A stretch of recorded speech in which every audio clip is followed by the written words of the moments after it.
Welcome, IT changemakers, to the DEX show with Tim Flower and Tom McGraw. Let's get into it.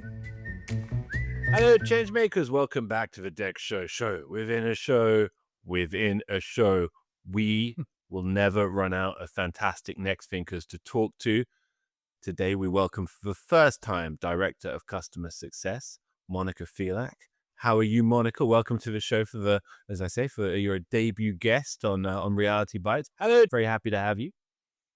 Thank you so much. I'm glad to be here.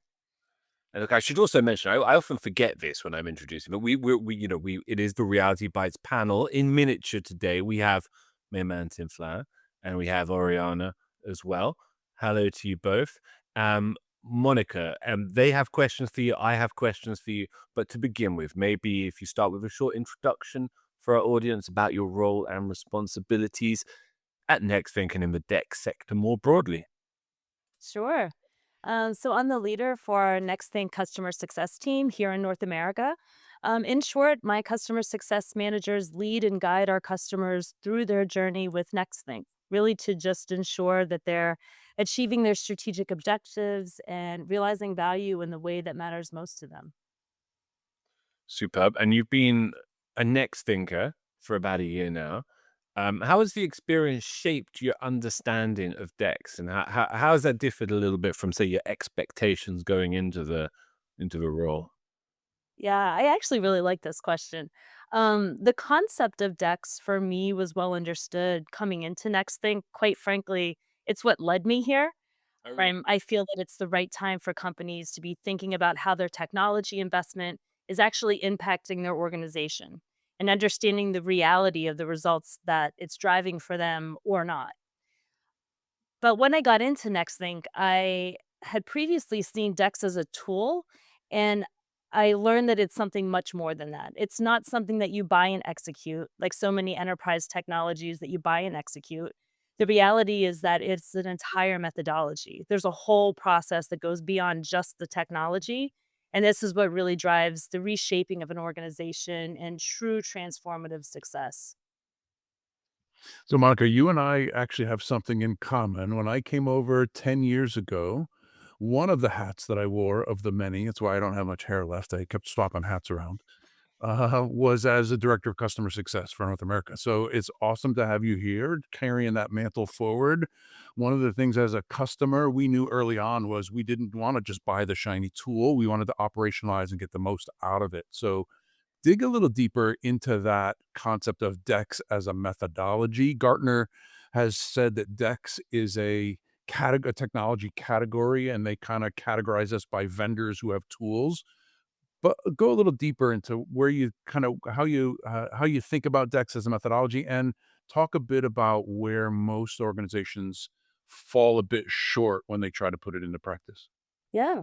So, for decades, IT has served the needs of the business. And to really oversimplify this for a second, IT will look across the market at the tools that they may need to best achieve their aim.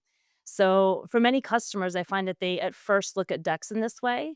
They need a technology that can give them insight into their organization. They need visibility that they can take action against. And so they look as they're looking to buy many other applications.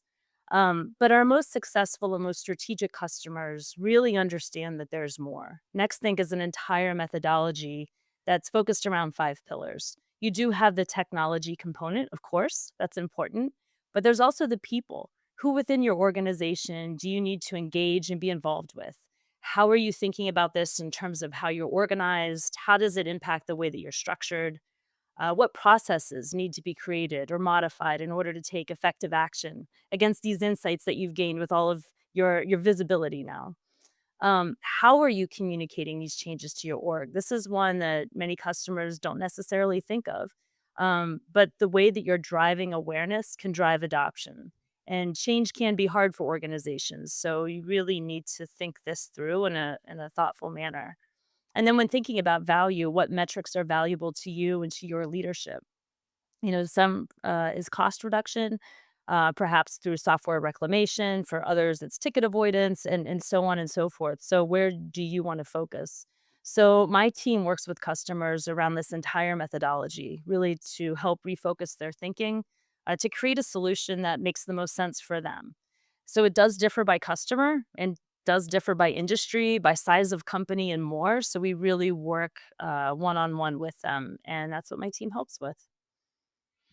Yeah, it really is it's the combination of the concepts of DEX and DEX ops, right? Operationalizing the capabilities to get the most out of them. When I was a customer, and even after coming over here and helping customers put together plans, we talked a lot about the art of the possible. We transitioned then from that art into calling it, this is our inspirational goal. This is it. It kind of kept us flexible in saying it's inspirational. It was a little bit of a cop out at the time too, because it avoided making a commitment. We just said, well, that we're inspired to get here, but we're not going to quite commit to it.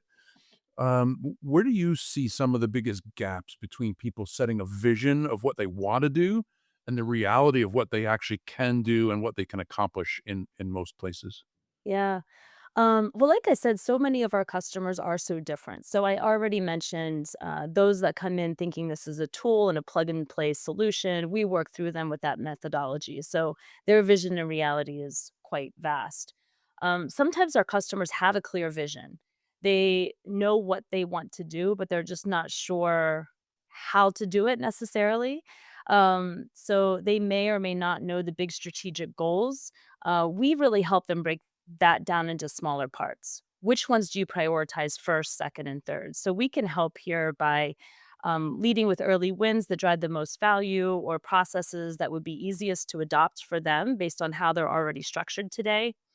When we look at the typical IT organization, it's been structured kind of in the same way for a really long time. And the way that technologies are purchased hasn't changed that much over time. How they score their applications is one good example. Tracking uptime is kind of the same, but we in Nexthink we challenge a lot of these status quo assumptions, and we challenge our customers to think differently and to rethink their organizational structure. um, we're tracking across various applications. So we're not looking at the individual level, how is A doing, B doing, C doing, but really as a holistic solution, how is your entire organization doing and meeting the needs of your business? So we have a lot to unpack with our customers, but I would say, in short, their vision coming in is often oversimplified, and is often missing the bigger component of the full methodology aligning with their organization and communication and people and processes and so forth. What I've found over the years is it's very easy for IT to sit down and say, we're going to put together an IT strategy and focus only on IT. Here's where we need to contain our costs. Here's where we need more IT capabilities. Here's how we're going to develop people to take on AI. And becomes very IT centric. And bringing that IT strategy and connectivity with business strategy and bringing those kind of in harmony, if you will, it's easier said than done because there's different goals, there's different realities, there's even different knowledge and different terminologies. What have you learned along the way about making the alignment with IT strategy and business strategy more real? And where does DEX play in bridging that gap? Mm. I've been working to bridge the gap between the IT and business my entire career. And when you said it's easier said than done, this is an understatement for sure. I think many times the two groups, IT and the business, can be so divorced. And it's often because there's kind of an us versus them mentality. The requests of the business can make life in IT harder and sometimes more challenging. The asks keep building. And then the rollout from IT can sometimes be an impediment to how the business is doing things today, and change can be disruptive to them. But what I love about DEX is the beauty of the foundation is the goal is making employees' lives easier and better and really making them better able to do the jobs that they were hired to do, spending less time feeling frustrated or confused, in some cases helpless because of the technology that's standing in their way. And then next thing, our product really unlocks that real potential. So once implemented, there's so much that happens in the background that the issues that used to prevent the business from doing what they needed to do just go away. Mhm. And the issues they were struggling with, well, they realize, gosh, I haven't struggled with that in a few months now. My day's gotten easier. It's gotten better. I can now focus on my job and not trying to fix stuff that I don't know how to fix. So, if this change is communicated in the right way within the organization, and that organization understands why this is happening, why things have gotten better, it's because of the efforts of the IT department, then for them, IT becomes the hero. And I love that. I love seeing our customers package up the success that they've had and broadcast that broadly through the organizations and really bringing those two groups together. So now they're working together to help each other to make things better, not seen as two disparate entities. So let's bring it all together then. Let's talk about actual accomplishments. What are some examples? Anonymize if you need to. Use names where you can, but talk a bit about what some customers have actually, where they've actually succeeded. Sure. So I can start more broadly and then get more specific. But really, a lot of our customers have used a lot of the same types of use cases that have really helped. So, license reclamation, decommissioning old hardware, those have direct impact to the business from a financial perspective, but maybe not from an experience. But there are use cases like security updates or application upgrades. So in these cases, in the middle of the workday, these often pop up at the worst times and disrupts the flow of the users doing what they're doing. So customers can use our solution to alert the user to update when they want, when time permits, and schedule it at their convenience. So campaigns are really a popular way to get quick and easy feedback from the business. Um, it's done in a non-intrusive way, and in some cases, if done correctly, can be even fun. But these are typical use cases. But thinking outside the box a bit, we have one customer whose business is their resources, their people. Their business members travel all over the world, meeting with customers, and doing the work that they do. And it was really important to them that their resources are able to stay connected and have a strong Wi-Fi signal when they're traveling. And so they used our product to map out the Wi-Fi reliability of hotels around the world so that when their executives are booking travel, the Wi-Fi strength and reliability was a feature that was an input into deciding where to stay. So that's one example that's a little different than most that did have a very positive and immediate impact on the business. Monica, one of the things that you mentioned that I absolutely loved is this sort of importance of communication and the complexity of process, but also the opportunity for IT to really be the hero of the story. So I'm wondering if you can talk a little bit about how companies are trying to get those messages out more effectively, right? Like, are you seeing growth in internal branding around DEX or more proactive IT engagement? How do companies communicate successful DEX implementations? I love the idea of internal branding. If it fits the culture of the company, branding can really be an important way to drive awareness and adoption of our tools. So, my success managers will work with customers to share ideas and best practices that we've gained from others on the best ways to implement this, and then how to identify the right process that fits the culture of their organization. That piece is really important. One example of this is a customer really took this to heart and branded their Nexthink instance in its entirety. There's a logo associated with it. They had lots of fun marketing like stickers, and those are widely distributed throughout the company to help drive awareness. So the result is that when someone in the HR department or the sales team is having, working on their computer, and then there's a little pop up and they see that logo, they know, oh, I know this is here to help me. Let me click on this. And it's been really well received and has been a great adoption driver within their company. Um, so for many customers, we advised, let's explore this. Let's see what works. Other cultures might not be right for a sticker and a fun logo, but we can do something that really helps to communicate what this change is and to communicate why it's important, that others within the business lean in. So I'm going to step in again, Monica, and just ask if you think there can sometimes be a tension between what IT teams know is going to have the biggest impact and what they want to deliver.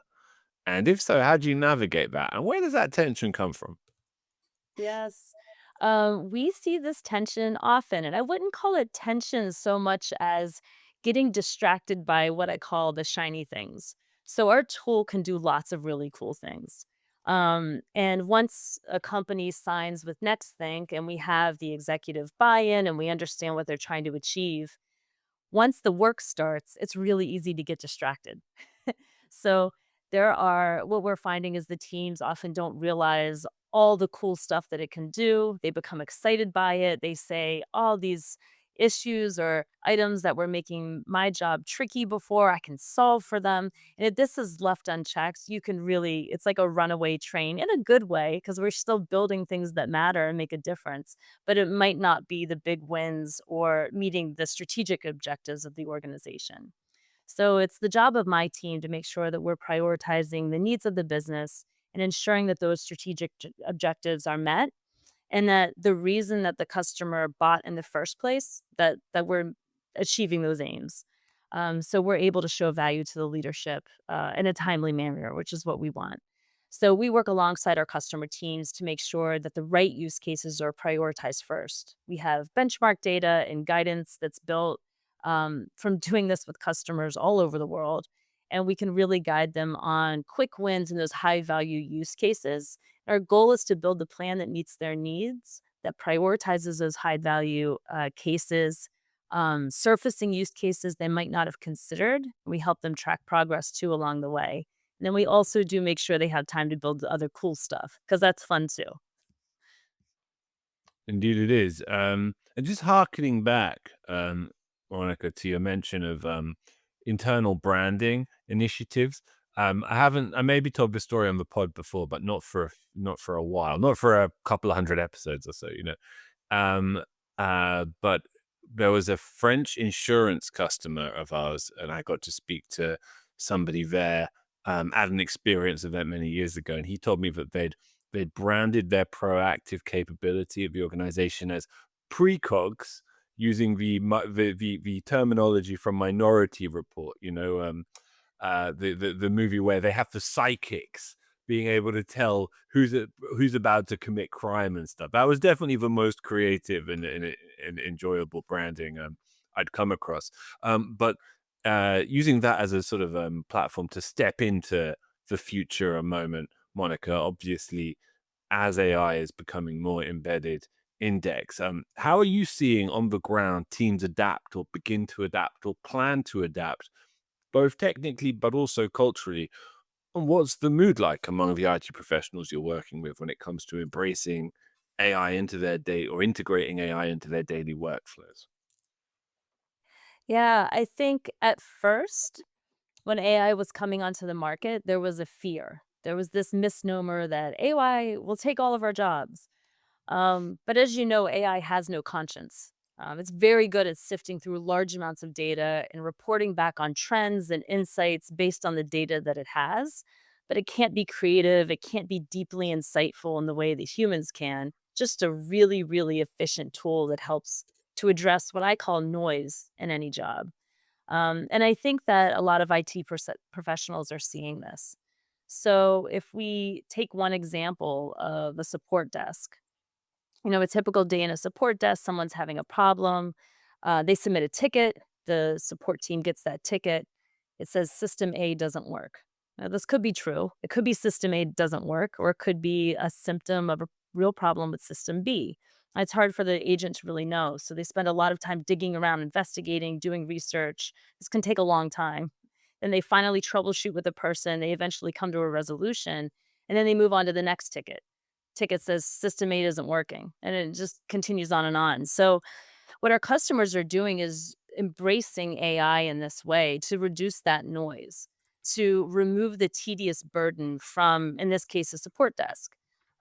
We can report on these large scale issues. We can offer suggestions real time for faster resolutions, and so on and so on and so on. And what our customers are seeing is in this example, they're able to put off the noise and allow their resources to actually focus on strategic items that they may not have had time to get to in a normal day.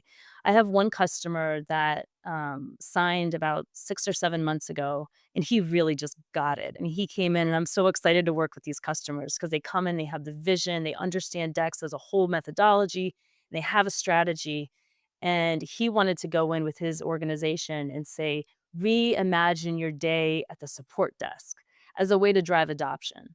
And it was really highlighting all the ways that AI can help make their day easier, to help reduce that noise and unlock their potential so that as people and as employees, they can not be troubleshooting system A all day. They can actually be focusing on some really strategic initiatives. In this case, upskilling his service desk agents, getting them better prepared to handle L2 and L3 tickets, allowing them all to think a little bit more broadly, and his whole organization's benefiting as a result. So I think that as others are really seeing the potential of AI and kind of letting go of those early fears, I mean, I think success can be limitless, and it's really exciting. That is super exciting. I'm curious to know what you think comes after that, right? So, when these teams reimagine IT with these new tools, do you think that's going to change what DEX looks like when AI is more standard in organizations' toolkits? Absolutely. I mean, I think that it's not just AI, but it's DEX as a whole. So when we're talking specifically about AI, there's, as I said, that real opportunity to reduce the noise of what any employee is working with day to day so that they can spend more time doing more strategic things. But as you said, DEX isn't just within the IT department, and we're working more so with the business, bridging that gap to make the business's life easier. So, be it, how do we engage in new applications? We have a great product that allows, really walks a salesperson or an HR person or some other person within the organization through some of our technical applications so that they're better able to do their job. I think with AI, we can just automate that and make that more intuitive and easier. And if it's not happening in the background, then at least it can really tee up the answer for someone. So instead of trying to think through, what is it that I need to do? They're really just saying, oh, do I need to do A or B? Yes or no? It becomes very simple. And at the end of the day, it's faster so that they're able to keep going uh, and keep moving and not being weighed down by questions or uncertainty. Phenomenal. And I'm so glad we've had a bit of technical difficulties, listeners, today, principally afflicting Oriana, one of our most valued panelists. So Oriana's been in and out, but we did manage to get, I think, two at my count, superb questions from Oriana. I'm very glad we could, Monica, and I'm very, very glad you were able to join us today for the first time. You have to be a returning guest, maybe in 2026, which is really around the corner now, isn't it? It's really almost upon us. But a great pleasure to have you on. Thanks so much for making the time. Thanks, Thank you Monica. so much. To make sure that you never miss an episode, subscribe to the show in Apple Podcasts, Spotify, or your favorite podcast player. And if you're listening on Apple Podcasts, make sure to leave a rating of the show. Just tap the number of stars you think the podcast deserves. If you'd like to learn more about how Nexthink can help you improve your digital employee experience, head over to nexthink.com. Thank you so much for listening. Until next time.